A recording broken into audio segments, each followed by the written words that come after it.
Золотая Нива ауылының тұрғындары осымен бірнеше жыл қатарынан Салахидин жауапкершілігі шектеулі серіктестігі құрамынан жерлерін алып кете алмай жүргендерін айтады. Өйткені серіктестік иесі жерлерін қайтарып алу туралы арызымызға құлақ аспайды дейді. Құрамындағы 50% пайлардың иелері серіктестік құрамынан шыққылары келгенімен, Бәрия Моевтің өзі түрлі амалдарды пайдаланып жерлерін өздеріне қайтармай жүр дейді.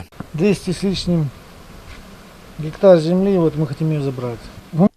Ауылдың тұрғындары Бәрия Моевта жерлерін қалдырғысы келмейді. Өйткені жердің жалдамасы үшін дұрыс төленбейді. Қанша жыл бойы тек алдаумен келеді. Қаншама жылдың ішінде бірде-бір рет серіктестіктің жиналысына да қатыспаған адам. Мен аяғым ауыр болып жүрген кезімде сол адамның қарамағында істедім. Соның өзінде жалақымды алмадым. Не жерлерімді қарамағынан алып шығайық десе қайтармайды. Жұмыс орнында түк жағдай жасалмаған. Адамдармен итше араласады.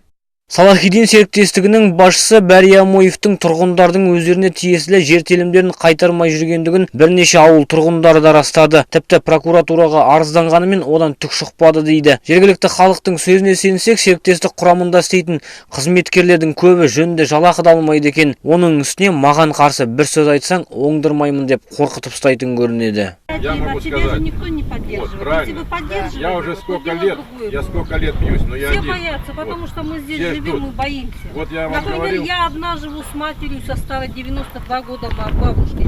Я паи не получаю. С 2004 года не было. 2004 жылдан бері Бәрия Моев басшы ретінде бірде-бір жиналыс ұйымдастырған жоқ. Жерлерімізден шығатын егінді тек өзі ғана шешеді. Пайымызды дұрыс төлемейді. Қысқы жем азығымызды мүлде басқа ауылдан әкеп күнімізді көреміз. Мой брат, он немного Амоев мырза өзінің қол астындағы қызметкерлеріне айуандық жасайды, қолын көтереді. Бір сөзбен айтқанда ойына келген істейді. Оның қол астында жұмыс істеген мүгедек бауырымды итеріп жіберіп құлатқан кездері де болған.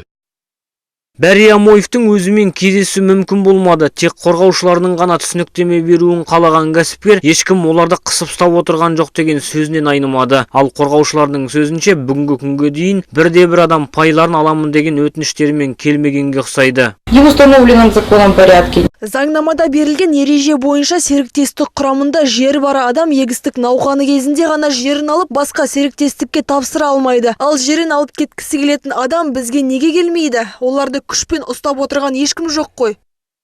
Амоев мырзаның қорғаушыларынан сонымен бірге осыдан бірнеше ай бұрын болған ұлттық қауіпсіздік комитетінің ардагері Виктор Шмаковтың ернін темекімен күйдірді деген жайтқа байланысты жауап алдық. Естеріңізге сала кетейік, Бәрия Моев ұлттық қауіпсіздік комитетінің ардагері Виктор Шмаковтың ернін күйдіріп, оған қатысты сот шешімі де шыққан еді.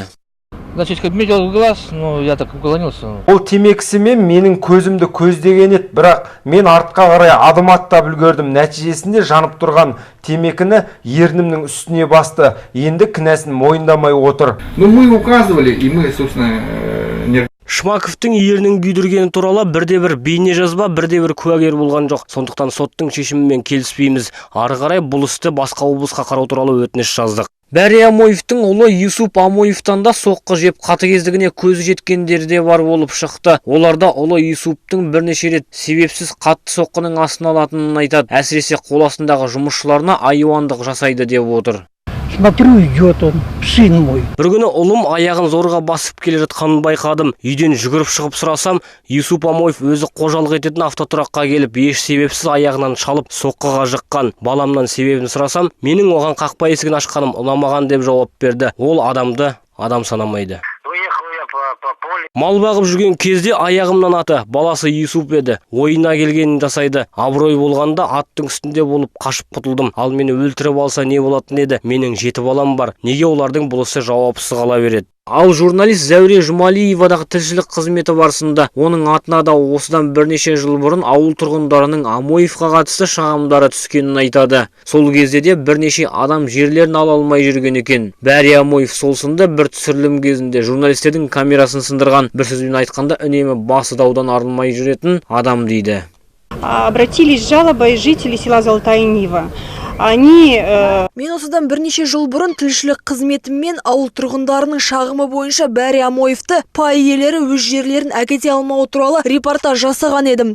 Сол кезде сол ауылдың жер телімдерін қабылдап алғысы келетін басқа серіктестік иесі табылған болатын. Бірақ Амоев барынша жібермеуге тырысты. Әлгі серіктестік иесін де қорқытты. Бірақ ауыл тұрғындарының жерлерін ұстап тұра алмады. Сонда сол көрші серіктестік қожайынын жігіттерге айтып сабап тастапты. Ол сонда ешкімнен қорықпайтын, ешкімнің сөзі оған өтпейтін адам екенін түсіндім. Ал бұл жөнінде қызметі бойынша әріптес Петропавл қалалық мәслихатының депутаты Павел Афанасьевпен кездескен болатынбыз. Оның айтуынша Амоев мырзаның қылығы барлық халық қалаулыларының атына кір келтірді деп отыр.